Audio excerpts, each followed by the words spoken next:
Here's a full agility session with our elite level baseball players. Let's check it out.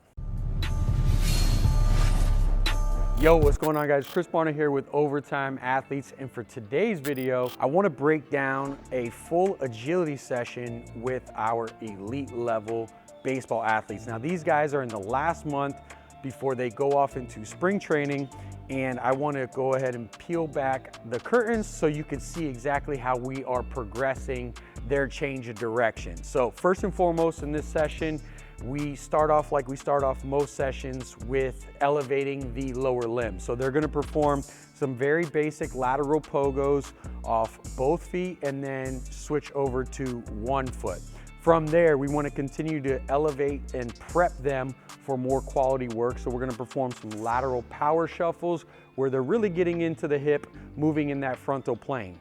Then from there, we're going to transition to diverting forces where they're going to perform a ascending skater jump. Now I love this because it's a plyo that allows them to warm up. It's good to be able to bunch it in the beginning of a training session. And it also is working on, again, being able to divert forces from leg to leg in that frontal plane. And then from there, we want to crank up the power a little bit. So we're going to perform some lateral alternating bounds where the athlete is focused on pushing vertical, horizontal, and laterally. Next, we get into the more quality, high intent, high focus work for us to be able to elevate change of direction and agility in that frontal plane for these baseball athletes. First, we're gonna start off with a basic timed lateral shuffle, okay? So I put two cones out, I essentially start the time, they got 5 seconds on the clock, and they're gonna move back and forth as rapidly as they possibly can. So this is predetermined, they know where the cones are, they know where they're transitioning. It's a high effort, low focus drill. They're just going, moving through them. Number two, we're gonna progress that to adding a visual external cue. So I'm going to actually tell them which direction to change. So I'm gonna say go, 5 seconds on the clock, and I'm gonna tell them exactly which direction they are going to change. From here, we're then going to progress to a predetermined with incorporating a tennis ball. Now, obviously, because of baseball and being the sport that it is, this is really good. It's great for hand-eye coordination, and also we're getting that same stimulus by changing directions in the frontal plane. So what I'm gonna do is have the athlete line up on one side. I'm gonna start by rolling the balls to each corner, and essentially they have to get that. Now here, one of my rules of thumb is you don't have to stay in that lateral shuffle. You can actually cross over when you go to transition. Some of them will backhand. They have to do what they have to do by any means necessary to secure the ball, flip it to the other coach, and be able to get to the next one. So it's focused on changing those directions, but they know, and it's predetermined, they know where the ball is gonna go. Now, to progress it from here, we're actually gonna do the same thing that we did previously, where the athlete is gonna be laterally shuffling back and forth between those cones 5 yards, and then now it's not predetermined. I'm going to mix it up. I'm going to throw the balls in different areas, and they gotta get back online and change directions. So as soon as that ball is thrown or released, they're gonna break on that ball, secure it. It might be bounced, it might be rolled, it might be thrown up in a certain direction. All I'm trying to do is change their transitions and be able to work through that footwork.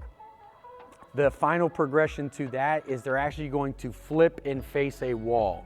Now, what this is gonna do is basically enhance the reactionary component because they're not looking or seeing me, so they can't anticipate when the ball is gonna be thrown. And when we eliminate that anticipation, we can then increase our ability to react. They have to secure the ball and perform the same drill. So they're just doing the exact same drill, but now they're facing the wall and they don't know when it's gonna come. Finally, from here, we finished off with a lateral shuffle to ball drop. Now, this is a drill that I love doing when an athlete needs to be able to moving in the frontal plane and then transfer that lateral to linear, be able to put their foot in the dirt and get upfield. This is great for basketball, baseball, football, many different team sport athletes because of them moving from a lateral to a linear position and also adding that reactionary component. So the athlete's gonna basically lateral shuffle back and forth when I say go. I will drop the ball and they got to catch it before it bounces twice. Now I progress this to getting a little bit further sprint. Instead of just dropping it, I started flicking it in multiple directions so the athletes still had to catch it before they dropped twice. So there you have it, guys. You guys are able to see how I've walked through a full progression. Now, when I start to really introduce those more true agility exercises where they're either reacting off a person, a visual stimulus, an auditory stimulus, I still make sure that we do those prerequisites and really warm them up prior. So I still want to go through that full progression. I might just stack more volume when it comes to those actual quality agility movements at the very end of this session. So there you have it, guys. You can see how our guys have great range on the baseball diamond from these exact drills that we're transferring over inside our training sessions. Hey, if you're interested in a full agility program, go ahead and check out the link down below, and I'll catch you guys next time.